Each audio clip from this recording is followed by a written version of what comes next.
A Mulher Pálida é um conto escrito pelo autor brasileiro Machado de Assis. A história gira em torno de um narrador que se vê obcecado pela figura de uma mulher pálida que ele vê nas ruas do Rio de Janeiro. Ele passa a segui-la e acaba descobrindo mais sobre a misteriosa mulher e sobre a si mesmo. O conto aborda temas como obsessão, solidão e a natureza humana. A atmosfera sombria e enigmática criada por Machado de Assis faz com que a história seja envolvente e intrigante. Resumo do conto A Mulher Pálida, de Machado de Assis. A história se passa em uma casa de sobrado na Rua da Misericórdia. O protagonista, Máximo, é um estudante de 20 anos, magro e um pouco amarelo. Ele vive em um aposento modesto, com poucos móveis e livros. O tio de Máximo, o Major Bento, chega à casa para dar uma notícia importante. Major revela que o padrinho de Máximo faleceu. O padrinho era um fazendeiro rico e avaro, que nunca havia dado presentes ao sobrinho, exceto um cacho de bananas. Surpreendentemente, Major informa que Máximo é o herdeiro universal do padrinho, com uma herança de 600 réis. Máximo reage com desdém, pois o padrinho nunca foi generoso com ele. O Major esperava que o Máximo ficasse atordoado com a notícia da herança, mas o estudante não demonstra grande comoção. Máximo até proferiu uma palavra de desdém em vez de tristeza, e apareceu satisfeito com a notícia. Assim, o trama se desenvolve até a solitária morte de Máximo, por não conseguir encontrar uma mulher tão pálida quanto Eulália. E no final das contas, ele encontra a mulher pálida dele, que no caso seria a morte. O projeto estético do realismo busca trazer a objetividade, a linguagem simples e objetiva, o enfoque no homem e no cotidiano e os detalhes descritivos. Já o projeto ideológico do realismo tem como elementos a crítica social, o antirromantismo e a análise psicológica. E esses são alguns trechos do conto A Mulher Pálida que é notável a presença desses elementos. Falando agora sobre os recursos estilísticos, o estilo machadiano é caracterizado por diálogos diretos com o leitor, uso do humor, digressões longas, linguagem coloquial, frases curtas e incisivas, perfeição gramatical e intertextualidade com outros textos. Falaremos especificamente de duas características. A primeira delas é o diálogo com o leitor. Percebemos nesse fragmento que o narrador abre uma conversa direta com o leitor. Segue o trecho. O Máximo padece de fígado. Engano, o Máximo não padece de fígado. Goza até de uma saúde de ferro.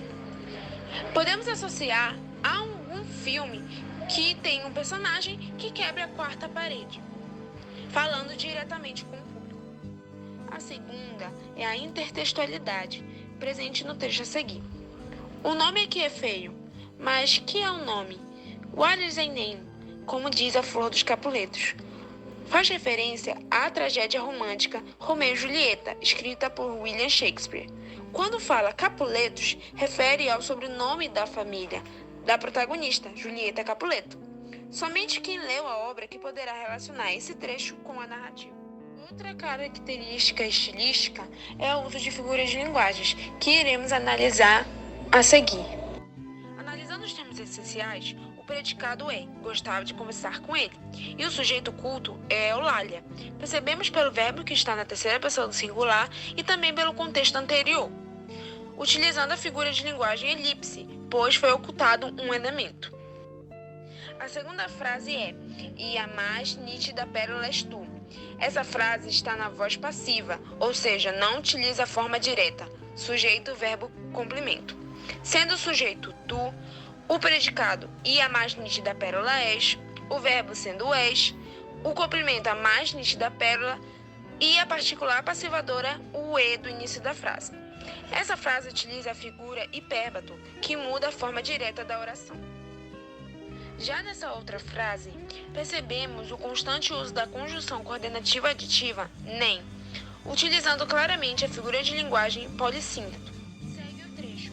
Vivia consigo, sem parentes, nem amigos, nem eleições, nem festas, nem coisa alguma. Agora veremos os vocábulos presentes no conto. Inverossímil, que ou aquilo que não é ou não parece verdadeiro.